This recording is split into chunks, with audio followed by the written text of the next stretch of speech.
समाज के दुश्मन का नौवां कैरी प्रारंभ करने जा रहे हैं। आपने सुना है, देखा होगा, जब से कुर्बान शोभा संवाद हुआ है और शोभा कुर्बान के सामाजिक स्वरूप और उसके हृदय में बैठे हुए मानवीय संवेदनाएं बेचैन कर देती है। आखिर एक खूंखार व्यक्ति जिसके नाम से सारी दुनिया कांपती है, कैसे पूजा का बिखरा हुआ प्रसाद अपने हाथों से समेटकर शोभा को कांपते हुए सुपुर्द करता है। शोभा को लगता है जरूर कुर्बान के जीवन में बहुत बड़ा राज छिपा हुआ है। वह इतना लाचार कर दिया गया है कि संवैधानिक सारी व्यवस्थाओं से विश्वास टूट जाने के बाद वह एक नया रूप में जन्म लिया और यह रूप देने वाला यही सफ़ेदपोश समाज है। उसने यह निर्णय लिया कि हमें कुर्बान से मिलना है, हर हाल में कुर्बान से मिलना है, उसके गहराई तक जाना है, उसके जीवन दर्शन को समझना है। और वह अगले सुबह सवेरे ही नहा धोआ कर घर से बाइक से निकल जाती है। बाइक चलती है। शोभा के अंतर्मन में प्रश्न भी उसी गति से चलते हैं। कुर्बान कौन है? कुर्बान के ये वर्तमान जीवन कैसे प्राप्त हुआ? क्या वास्तव में कुर्बान स्वभाव से ही एक आतंकवादी स्वरूप लेकर के जन्म लिया है, या इसके पीछे किसी और भेड़िए का हाथ है? क्या समाज का एक दूसरा स्वरूप दिखने के लिए मिलेगा? क्या कुर्बान का एक और जिंदगी है? इत्यादि इत्यादि। रास्ता छूटते जा रहे थे, कुर्बान आगे बढ़ता जा रहा था, शोभा आगे बढ़ती जा रही थी। उसके अंतर्मन आपस में द्वंद्व कर रहे थे। अचानक तेज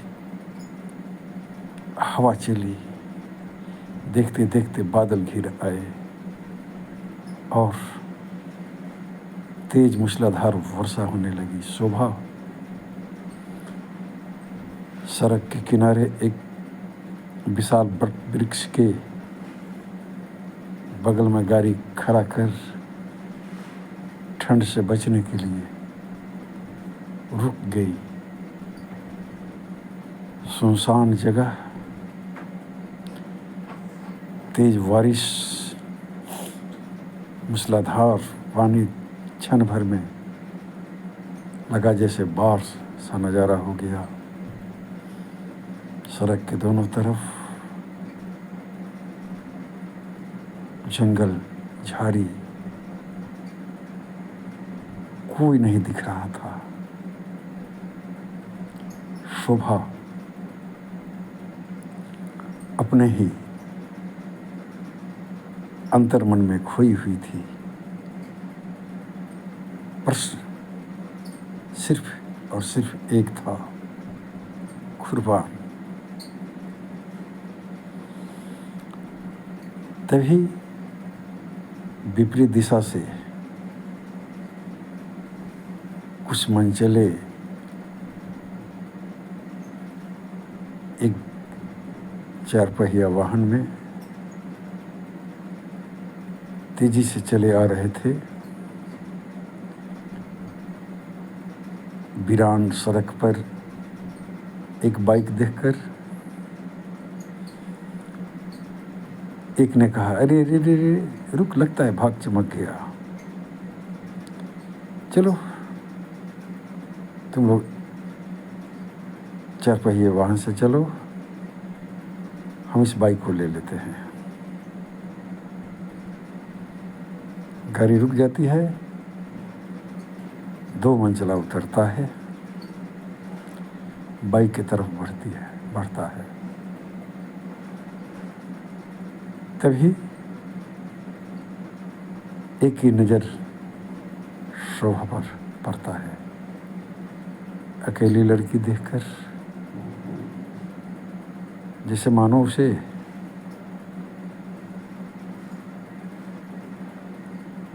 गॉड गिफ्ट मिल गया हो। उसने एक उच्छृंखल भाषा में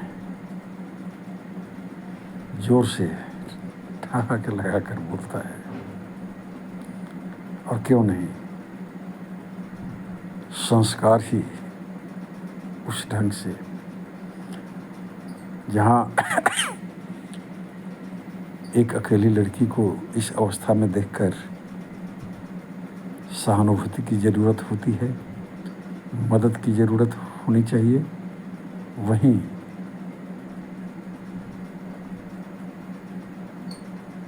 उसे देखकर नीयत बिगड़ता है। बोलता है, उस्ताद मोटरसाइकिल के साथ एक और गिफ्ट, लगता है भगवान आज छप्पर फाड़ के दे रहे हैं। क्या है रे? गाड़ी से आवाज़ आई। एक बहुत ही खूबसूरत नौजवान रौंडिया है उस्ताद। अच्छा, सभी बारी बारी से उतरते हैं। आगे उतरा हुआ युवक शोभा के नज़दीक पहुंचता है। शोभा उनकी भावनाओं को तार जाती है। कुछ दूर ही थे, शोभा कहते, रुक जाओ, अच्छा नहीं होगा। लेकिन ये मनचले कहाँ रुकने वाले हैं।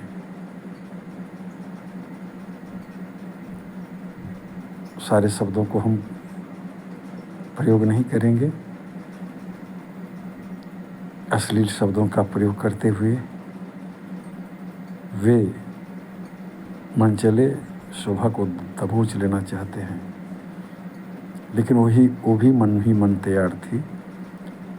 उसने झट से दोनों हाथ में कीचड़ उठाई और उन अचेत अवस्था में बढ़ते हुए युवकों के आंख में मार दी और पीछे से आते हुए मनचलों को देखकर जंगल की ओर भाग चली।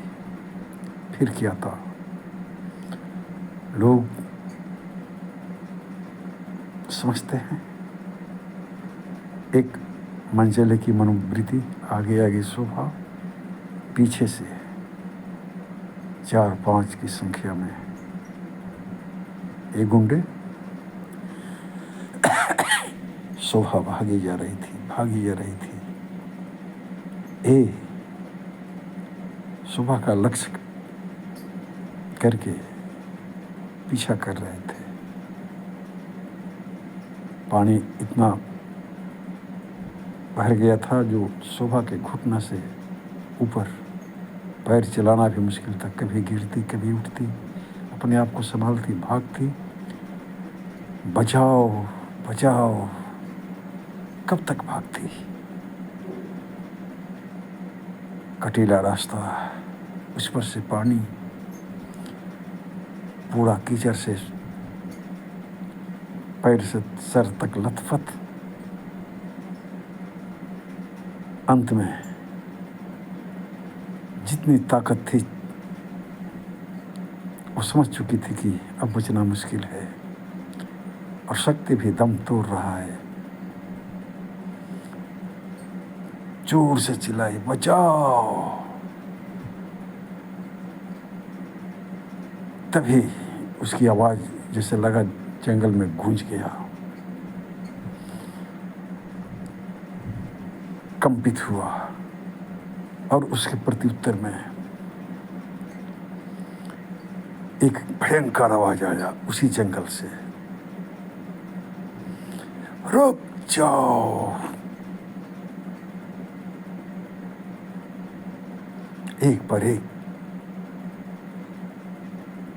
सभी के पांव रुक जाते हैं। शोभा बेहोश हो जाती है। तभी अवशेष कहानी हम आगे अगले दिन प्रेषित करेंगे 10वां वीडियो के माध्यम से। तब तक के लिए सभी भाई बहनों, माताओं, दोस्तों को दशहरा के अष्टमी का प्यार भरा शुभकामना, आदाब, वालेकुम सलाम, सत श्री अकाल, धन्यवाद।